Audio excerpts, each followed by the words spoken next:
అందరికీ నమస్కారాలు. మొన్న జరిగినటువంటి స్టీల్ ప్లాంట్ ఇన్సిడెంట్ గురించి మాట్లాడడానికి రావడం జరిగింది. చాలా బాధాకరమైన విషయం. ఎందుకంటే మనందరికీ తెలుసు, స్టీల్ ప్లాంట్ అనేది విశాఖపట్నానికి మరి ఆంధ్రాకి ఒక గౌరవకరమైనటువంటి స్టీల్ ప్లాంట్. కేంద్ర ప్రభుత్వం సహకారంతో దాన్ని ఎస్టాబ్లిష్ చేసి నడపడం జరుగుతుంది. ఈ ఆర్ఎన్ఎల్ ప్లాంట్లో ఇలాంటి ఇన్సిడెంట్ జరగడం చాలా బాధాకరం. ఒక ఎస్ఎంఎస్ ఫర్నెస్ 2 నుంచి మొదటిగా ఒక ప్లాంట్ బ్లాస్ట్ అవ్వడం, అక్కడ ఫర్నెస్ బ్లాస్ట్ అవ్వడం వల్ల 3 గంటల 57 నిమిషాలకి ఒక యాక్సిడెంట్ జరిగింది. అందరూ కూడా వెంటనే అలర్ట్ అవ్వడం వల్ల అక్కడ పనిచేసే వ్యక్తులందరూ కూడా బయటకు రావడం జరిగింది. కానీ రెండో బ్లాస్ట్ ఏదైతే ఉందో ఎస్ఎంఎస్ 1 ప్లాంట్లో 4.25 గంటలకు జరిగింది. ఈ ప్లాంట్లో ఉన్నటువంటి 8 మంది ఎంప్లాయీస్ ఎవరైతే అక్కడ పనిచేస్తున్నారో వాళ్ళు తప్పించుకోలేని పరిస్థితుల్లో ఉండడం వల్ల వాళ్ళు ఆ యాక్సిడెంట్లో మనం కోల్పోవడం జరిగింది. చాలా బాధాకరం. ఎందుకంటే ఇన్సిడెంట్లో ఇంకొక 6 మంది కూడా గాయపడ్డారు. గాయపడినటువంటి వ్యక్తులు కూడా వెంటనే హాస్పిటల్కి పంపించడం జరిగింది. హాస్పిటల్లో ట్రీట్మెంట్ ఇవ్వడం జరుగుతుంది. కానీ ఈరోజు మార్నింగ్ కూడా దురదృష్టం, ఒక వ్యక్తి కూడా మనం కోల్పోవడం జరిగింది. అయితే ప్రధానంగా ఇక్కడ ఇలాంటి యాక్సిడెంట్స్ జరగడం చాలా బాధాకరం. ఎందుకంటే సేఫ్టీ నార్మ్స్ ఎన్ని క్రియేట్ చేసినా, ఎంత మానిటర్ చేసినా, ఇండస్ట్రియల్ ఇకోసిస్టంలో ఇలా యాక్సిడెంట్ కావడం అనేది ఖచ్చితంగా మనం ఇప్పుడు కూడా భవిష్యత్ కాలంలో ఒక అలర్ట్ సిస్టమ్ అనేది పెట్టుకోవాల్సిన పరిస్థితి ఉంటుంది. కానీ ఇలాంటి ఇన్సిడెంట్ అనేది జరగడం చాలా బాధాకరం. ఎందుకంటే తన ఉపాధి కోసం అని చెప్పి ప్లాంట్లోకి వచ్చి పనిచేసి అటు బ్లూ కాలర్ కానీ, వైట్ కాలర్ కానీ, ఇంజనీర్స్ కానీ ఒక ప్రొడక్షన్ యాక్టివిటీ చేస్తున్నప్పుడు, వాళ్ళు వృత్తిరీత్యా పనిచేస్తున్నప్పుడు ఈ రకమైనటువంటి యాక్సిడెంట్ జరగడం ఖచ్చితంగా ఆ కుటుంబాన్ని వెనక్కి తీసినటువంటి పరిస్థితి ఉంటుంది. సో వాళ్ళందరికీ కూడా ప్రభుత్వం వెంటనే స్పందించి అక్కడ అటు కేంద్ర రాష్ట్ర మంత్రులందరూ కూడా అటెండ్ అవ్వడం జరిగింది. వెంటనే అక్కడ కేంద్ర మంత్రులు కూడా రావడం జరిగింది. కుమారస్వామి గారు కానీ, సంబంధించిన శాఖ మంత్రివర్యులు, అలాగే మన రామ్మోహన్ నాయుడు గారు, అలాగే శ్రీనివాస్ వర్మ గారు, మినిస్టర్ ఆఫ్ స్టేట్ అఫైర్స్, ఆయన కూడా వెంటనే వెళ్ళి సంఘటనా స్థలాన్ని పర్యవేక్షించి అసలు భవిష్యత్తులో ఎలాంటి యాక్సిడెంట్ జరగకుండా ఎందుకు జరిగింది, ఎలా జరిగిందని పూర్తిగా విశ్లేషణ చేస్తూ, మరి అలాగే ఉన్నటువంటి యాక్సిడెంట్లో ఎవరైతే కోల్పోయారో వాళ్ళ కుటుంబాలను కలిసి వాళ్ళకి ధైర్యం నింపే ప్రయత్నం కూడా చేయడం జరిగింది. మరి అలాగే నిన్న మా యువ నాయకులు నోరెక్ లోకేష్ గారు కూడా వెంటనే మార్నింగ్ వెళ్ళి అక్కడ ప్లాంట్ ఇన్సిడెంట్ని మానిటర్ చేసి అసలు ఎందుకు ఇలా జరిగిందని కంప్లీట్గా అబ్జర్వ్ చేసి కొంత నాలెడ్జ్ఫుల్ తెచ్చుకొని అసలు గవర్నమెంట్ ఇటువంటి చర్యల్లో ఏ రకమైన చర్యలు తీసుకోవచ్చన్నది కూడా ఒక పర్యవేక్షణ యాక్టివిటీ చేయడంతో పాటు అక్కడ ఉన్నటువంటి ఎవరికైతే నష్టం జరిగిందో ఆ కుటుంబాలకు కూడా ధైర్యం నింపే ప్రయత్నం కూడా చేయడం జరిగింది. మనం చూసుకుంటే అటు పవన్ కళ్యాణ్ గారు కూడా నిన్న సందర్శించి హాస్పిటల్కి వెళ్ళడం జరిగింది. హాస్పిటల్లో ఉన్నటువంటి పేషెంట్స్ని మాట్లాడడం జరిగింది, లోకేష్ గారు కానీ, పవన్ కళ్యాణ్ గారు కానీ. అలాగే ఈ ఇన్సిడెంట్ గురించి పూర్తిగా విశ్లేషణ కూడా చేయడం జరిగింది. అసలు ఎటువంటి యాక్సిడెంట్స్ భవిష్యత్ కాలంలో ఏ రకంగా మనం కార్యరూపం చేస్తే ఖచ్చితంగా మనం దీన్ని టైటన్ చేయొచ్చు, అసలు ప్రభుత్వ విధానాల్లో ఏ రకంగా మనం కట్టడి చేయాలి, అలాగే దీని మీద ఈ యాక్సిడెంట్ మీద కంప్లీట్ రిపోర్ట్ కూడా అడగడం జరిగింది. అసలు ఎందుకు జరిగింది, ఎలా జరిగింది, ఎటువంటి మానిటరింగ్ సిస్టమ్ ఫెయిల్యూర్ వల్ల ఈ యాక్సిడెంట్ జరిగిన దాని మీద కూడా ఒక డీటెయిల్ అబ్స్ట్రాక్ట్ కూడా ఇవ్వమని చెప్పి ప్రభుత్వం కోరడం జరిగింది. ఖచ్చితంగా ప్రభుత్వం దానికి ఒక కమిటీ వేసి ఆ కమిటీలో ఉన్నటువంటి నిజ నిర్ధారాలు కూడా తీసుకొచ్చే ప్రయత్నం కూడా అటు కేంద్ర రాష్ట్ర ప్రభుత్వాలు చేస్తుంది. అయితే ఈరోజు ఇప్పటికే మనకి కేంద్ర మంత్రివర్యులు కుమారస్వామి గారు వచ్చి అలాగే మన రాష్ట్ర ప్రభుత్వం నుంచి కానీ, కేంద్ర ప్రభుత్వం నుంచి కానీ ప్రతి నష్టపోయినటువంటి కుటుంబాన్ని కూడా కొంత ఆర్థిక సాయం వెంటనే ఇవ్వాలని చెప్పి చెక్స్ కూడా ఇవ్వడం జరిగింది. ఒక 25 లక్షల వరకు ఇవ్వడం జరిగింది. మళ్ళీ అలాగే వాళ్ళకి నష్టపరిహారం కింద కేంద్ర రాష్ట్ర ప్రభుత్వాల నుంచి భవిష్యత్ కాలంలో అన్ని రకాలుగా ఒక 2 కోట్ల రూపాయల వరకు కూడా వాళ్ళకి ఆర్థిక సాయం అందించాలని కూడా ఒక ఆలోచన చేస్తున్నారు. అలాగే అంతేకాకుండా ఒక పర్మనెంట్ ఎంప్లాయ్మెంట్ కూడా ఇవ్వడం చేయడానికి, వాళ్ళ పిల్లలు చదివించుకోవడానికి పూర్తిగా సాయం ఇవ్వడానికి, అలాగే క్వార్టర్స్లో ఉండడానికి సదుపాయాలు కల్పించడానికి కానీ, అలాగే కాంట్రాక్ట్ ఉద్యోగులు ఎవరైతే మనం నష్టపోయామో వాళ్ళు కూడా 1 కోటి రూపాయల వరకు ఆర్థిక సాయం వచ్చేలాగా కార్యరూపం చేయడానికి, ఇవన్నీ కూడా ఈ మొన్న మన కేంద్ర రాష్ట్ర మంత్రులు కానీ, మన డిప్యూటీ చీఫ్ మినిస్టర్ గారు కానీ లేదా మన యువ నాయకులు లోకేష్ గారు కానీ వెళ్ళి వాళ్ళ కుటుంబాలకి ధైర్యం నింపి, ఎందుకంటే ఆ జరిగినటువంటి ఇన్సిడెంట్లో ఎటువంటి అనాలిసిస్ జరగకపోయినా కానీ ఖచ్చితంగా నష్టపోయిన కుటుంబాలకి మనం న్యాయం చేయాలి, ఆ కుటుంబాలకి ధైర్యం నింపే ప్రయత్నం చేయాలని ఈరోజు పూర్తి స్థాయిలో ప్రభుత్వం పనిచేస్తున్న తరుణంలో ఈరోజు ప్రతిపక్ష పార్టీ నాయకులు, గొడ్డల పార్టీ నాయకులు జగన్మోహన్ రెడ్డి గారు ఈరోజు ఖచ్చితంగా ఒక అపోజిషన్ పార్టీ ఉన్న వ్యక్తి ఖచ్చితంగా వెళ్ళి వాళ్ళు ధైర్యం నింపాలి, కానీ ఒక ఆరోపణలు చేయడం అనేది చాలా బాధాకరం. అంటే లేనిపోయిన ఆరోపణలు, అంటే ధైర్యం నింపి ప్రభుత్వం ఖచ్చితంగా మీకు న్యాయం చేకూరుస్తామని ఒక మాట ఇవ్వాలి తప్పించి ఈరోజు వచ్చి ఒక ఆరోపణలు చేసి ఆ ఆరోపణలో కూడా స్టీల్ ప్లాంట్లో ఉంచి ఉద్యోగాలు తీసేస్తున్నామని చెప్పారు. అసలు ఇప్పటివరకు ఒక్క ఉద్యోగం కూడా తొలగించలేదనే విషయాన్ని నేను తెలియజేసుకుంటున్నాను. అలాగే కేంద్ర ప్రభుత్వం వచ్చినటువంటి 440 కోట్లని ఇతర అవసరాలకు మళ్లింపు చేశారని చెప్తున్నారు. పూర్తిగా మా దగ్గర ఆధారాలు ఉన్నాయి. దీంట్లో క్యాపిటల్ షేర్ వచ్చి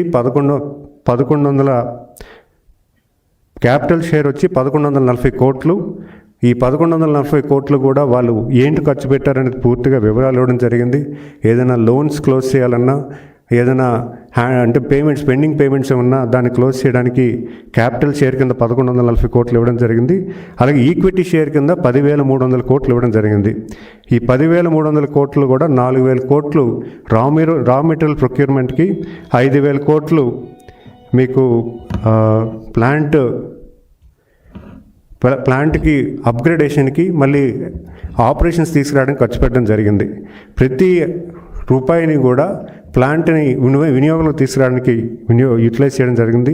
మనందరికీ తెలుసు, గత ప్రభుత్వ పాలనలో కేవలం 30% మాత్రమే స్టీల్ ప్లాంట్ ఆపరేషన్స్లో ఉంది.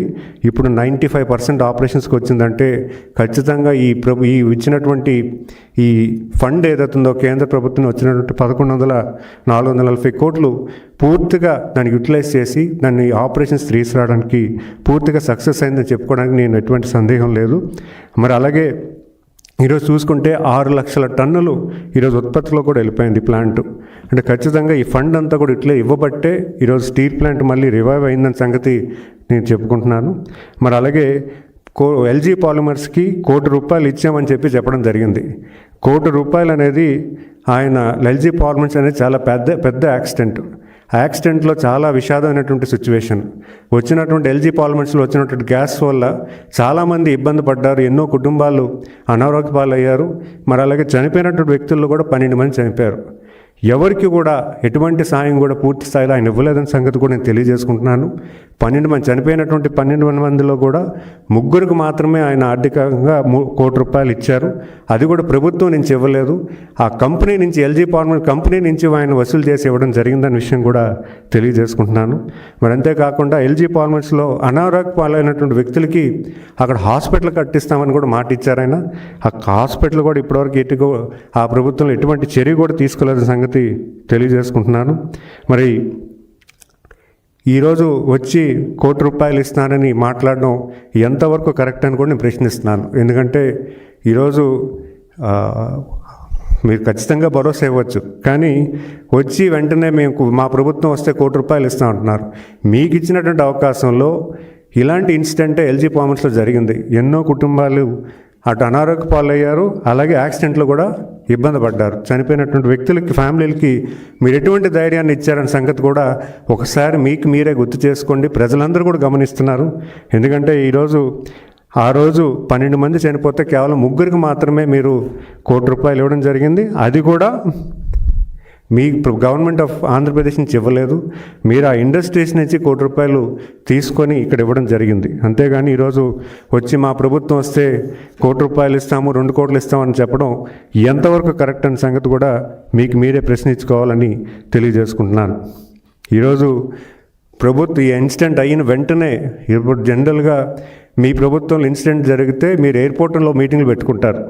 ఆ ఎయిర్పోర్ట్లో మీటింగ్ చెప్పుకొని ఉన్నటువంటి ఇబ్బంది పడినట్టు ఫ్యామిలీస్ని ఎయిర్పోర్ట్కి తెప్పించుకున్నారు. ఈరోజు సంఘటనా స్థలానికి మా నాయకులు అందరూ వెళ్ళారు. ఈరోజు మంత్రులు కానీ, కేంద్ర మంత్రులు కానీ, రాష్ట్ర మంత్రులు కానీ, మా యువ నాయకులు కానీ, లోకేష్ గారు కానీ, లేదా మా deputy chief minister Pawan Kalyan గారు కానీ ప్రజల దగ్గరికి వెళ్ళి వాళ్ళకి ధైర్యం నింపుతున్నారు. మీరు గత ప్రభుత్వంలో మీరు హయాంలో ఇలాంటి ఇన్సిడెంట్ జరిగితే మీరు ఎలా వ్యవహరించారు? ఈరోజు ఈ ప్రభుత్వం ప్రజల దగ్గరికి వెళ్ళి ప్రజలకి ధైర్యం నింపే ప్రయత్నం కూడా చేస్తున్న విషయాన్ని మీకు తెలియజేసుకుంటున్నాను. ఎందుకంటే మంగళవారం రాత్రి డైరెక్ట్గా వాళ్ళ అకౌంట్స్కి 25 lakhs డైరెక్ట్గా ఎవరైతే ఈ ఇన్సిడెంట్ వల్ల నష్టం చేకూర్చుందో చనిపోయినటువంటి ఫ్యామిలీస్కి 25 lakhs ఇవ్వడం కూడా గమనించాలన్న సంగతి కూడా తెలియజేసుకుంటున్నాను. మరి అలాగే ప్లాంట్ నేనే పరిరక్షించాను, నేను అసెంబ్లీలో తీర్మానం చేశాను, 2 సార్లు లెటర్స్ రాశానని చెప్తున్నారు. వాస్తవానికి మీకు ఇచ్చిన 5 ఏళ్ళ కాలంలో మీరు ఎందుకు POSCO south Korean steel plant కంపెనీకి ఇక్కడ గ్రీన్ స్టీల్ ఇండస్ట్రీ పెట్టాలనే ప్రతిపాదన గురించి ఎందుకు మాట్లాడడం జరిగింది, ఎందుకు ఎంఓయూ చేసుకోవడం జరిగింది? ఎందుకంటే మీరే చెప్పారంటున్నారు, మీరు ఆల్రెడీ ఒక అసెంబ్లీలో తీర్మానం చేశానని చెప్తున్నారు, 2 సార్లు కేంద్ర ప్రభుత్వం రాశానని చెప్తున్నారు. కానీ మీరు నాన్ బైండింగ్ ఎంఓయూ అనేది పోస్కో అని ఒక steel plant, South Korean steel ప్లాంట్తో మీరు ఎందుకు ఎంఓయూ చేసుకున్నారు? ఇక్కడ ఇదే ప్లేస్లో గ్రీన్ స్టీల్ ఇండస్ట్రీ పెట్టడానికి ఎలా ప్లాన్ చేశారు అనేది నెంబర్ 1 క్వశ్చన్. నెంబర్ 2, విశాఖపట్నం కేంద్రంగా రాజధానిగా తయారు చేద్దామన్న ఆలోచనతో ఈ స్టీల్ ప్లాంట్లోనే రాజధాని కట్టాలన్న ఆలోచన మీరు ప్రస్తావించారా లేదా? అది నెంబర్ 2. అది కూడా మీరు ఒకసారి గుర్తు చేసుకోవాలి. మీరు నిజంగా స్టీల్ ప్లాంట్ పరిరక్షించాలన్న ఆలోచన ఉంటే ఈ రెండు ప్రస్తావనలు ఎందుకు జరిగావి అనేది మీకు మీరుగా ప్రశ్నించాలి. ప్రజలందరూ కూడా గమనిస్తున్నారనే సంగతి కూడా చెప్పుకుంటున్నాను. మరి అలాగే కూటమి ప్రభుత్వం ఏర్పడిన వెంటనే గౌరవ ముఖ్యమంత్రి గారు డైరెక్ట్గా ప్రధానమంత్రి గారి దగ్గరికి వెళ్ళి ఈ స్టీల్ ప్లాంట్ అనేది మా ఆంధ్రుల హక్కు, ఖచ్చితంగా ఈ స్టీల్ ప్లాంట్ అనేది ఒక నమ్మకం, మీ కేంద్ర ప్రభుత్వం మాకు ఇచ్చేటటువంటి నమ్మకం అని చెప్పి గౌరవ ముఖ్యమంత్రి గారు రిక్వెస్ట్ చేసిన తర్వాతే కుమారస్వామి గారు కేంద్ర మంత్రివర్యులు స్టీల్ ఇండస్ట్రీ మంత్రివర్యులు ఆయన మన విశాఖపట్నం స్టీల్ ప్లాంట్కి సందర్శించి వెంటనే 500 కోట్లు ఇచ్చి స్టీల్ ప్లాంట్ ప్రైవేటైజేషన్ అవ్వదు అని ఖచ్చితంగా చెప్పడం అనేది వాస్తవా కాదా? మరి మీకు ఇచ్చినటువంటి కాల పరిమితంలో ఇది ఎందుకు చేయలేకపోయారు అనేది మీరు ప్రజలకు చెప్పాల్సినటువంటి సమాధానం. ఎందుకంటే మీరు ప్లాంట్ని పరిరక్షించేది నేనే అని చెప్తున్నారు కాబట్టి ఇది మీకు ఇచ్చిన 5 ఏళ్ళ కాల పరిమితంలో ఎందుకు చేయలేకపోయారనే విషయాన్ని మీరు తెలియజేయాలని కోరుకుంటున్నాను. ఎందుకంటే ఈరోజు రాజకీయాల్లో ఉన్నాము, ప్రజాశ్రేయస్ గురించి మనం మాట్లాడాల్సిన అవసరం ఉంది. రాజకీయాలు అనేది ఇలాంటి దుర్ఘటన సంఘటనలో కూడా మీరు రాజకీయంగా యూటిలైజ్ చేసుకొని ప్రజలను తప్పుగా పెట్టే ఆలోచన చేస్తే మాత్రం ఖచ్చితంగా ప్రజలు ఎవరు కూడా ఆక్షేపించేది లేదు. మీరు గతంలో చేసింది ఇదే, ఇప్పుడు అదే చేస్తున్నారు. మీరు ప్రజల గురించి ఆలోచించండి. ఇలాంటి సంఘటనలు జరగడం చాలా బాధాకరం. ఇలాంటి సంఘటన కూడా మీరు రాజకీయంగా వాడేయడం అనేది ఖచ్చితంగా అది కరెక్ట్ కాదు. అది మీ గొడ్డలపాటి నేచర్ని మార్చాల్సిన అవసరం మీకుంటుందన్న సంగతి ఖచ్చితంగా తెలియజేసుకుంటూ, ఎందుకంటే ఈరోజు మీరు ఒక బాధాకరమైనటువంటి కుటుంబాల దగ్గరికి వెళ్ళి ఇవన్నీ ప్రస్తావన చేస్తున్నారు.